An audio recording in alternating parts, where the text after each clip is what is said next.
Good evening, everyone, and welcome to tonight's pre-recorded episode of Ask Leah. Pre-recorded this afternoon because hopefully at 8 o'clock when this goes live, I will either be in bed or a bath or somewhere relaxing after what has been a monumental couple of days with work. So I'm a bit pooped, but I really wanted to respond to this question that came through after last week's episode because it is a question I'm being asked a lot at the moment in training and with coaching and mentoring clients. And it has to do with juggling the crazy demands on a lot of people who are still working from home for the next couple of weeks. Now, I know I've shared some tips on this before, but I wanted to share a few more and reiterate some points tonight.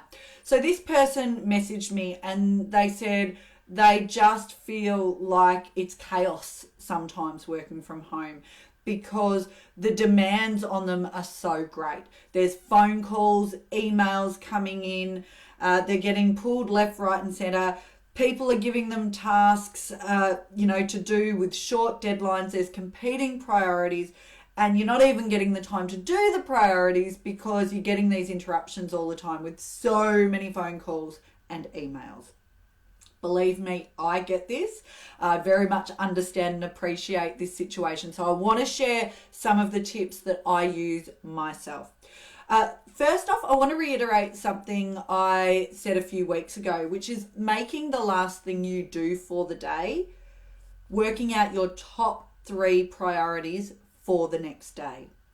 Don't work off a big, long to-do list. It is so overwhelming. That's not to say don't have a big, long to-do list, but each night make the last thing you do, setting your 3 top priorities for the next day.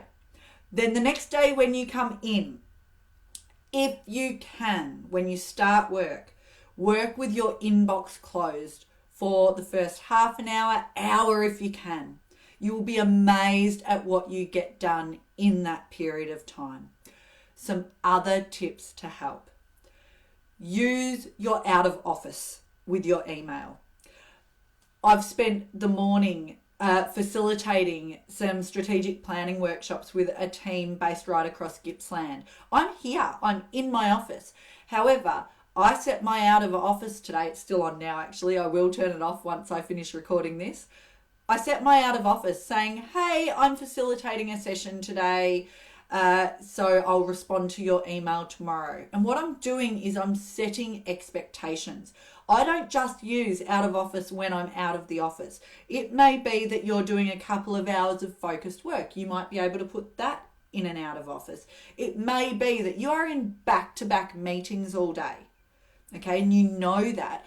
Set your out of office saying, hi, thanks for your email. I'm fully booked with meetings today or client calls, so I won't be able to respond to your email until tomorrow.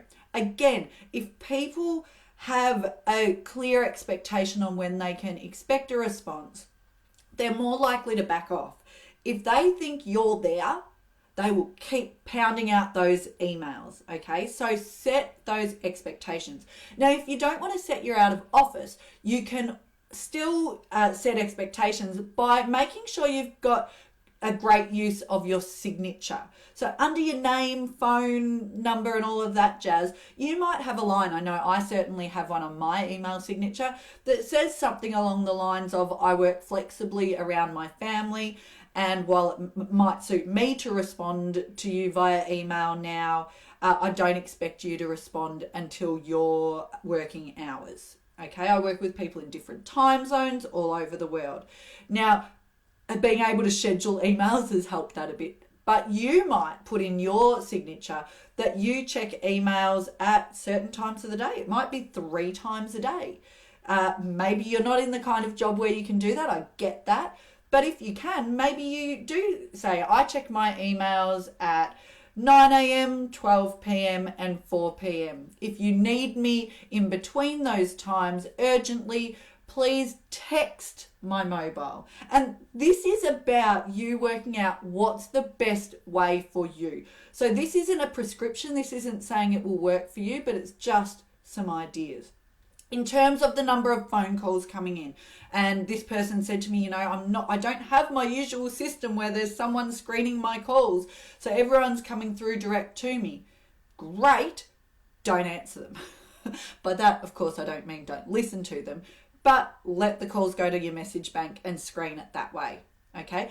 Now, again, to set expectations around replying to messages, set a message on your phone, whether it's your mobile phone, even if it's your home phone, if you're using that as well, saying, I'm working from home at the moment, or I'm in meetings all day today.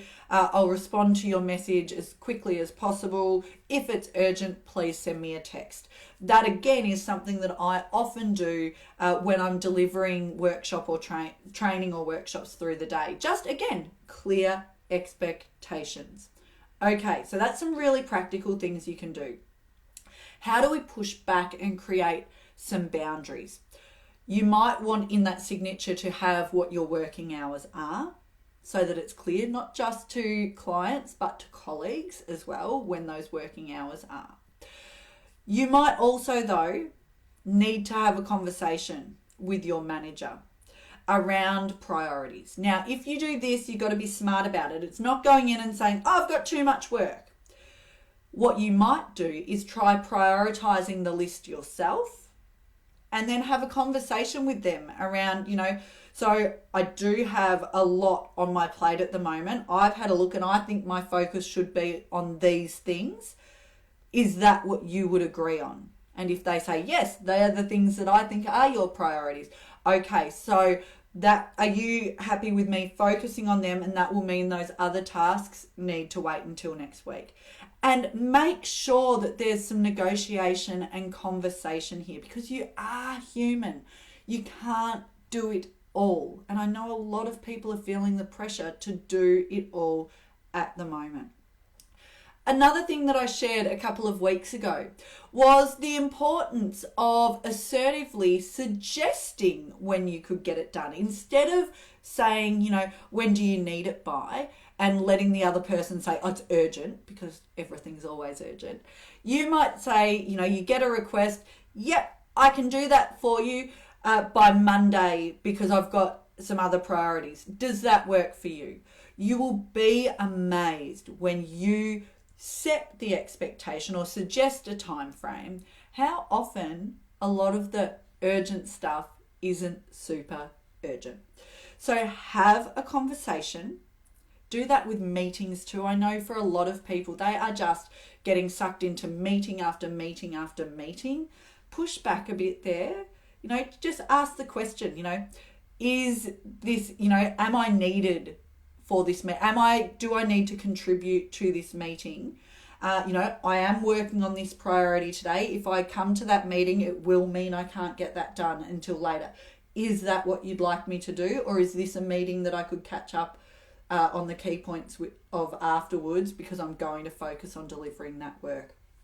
But you need to start having conversations and setting things in place. Finally, take a break. Even 10 minutes, 15 minutes.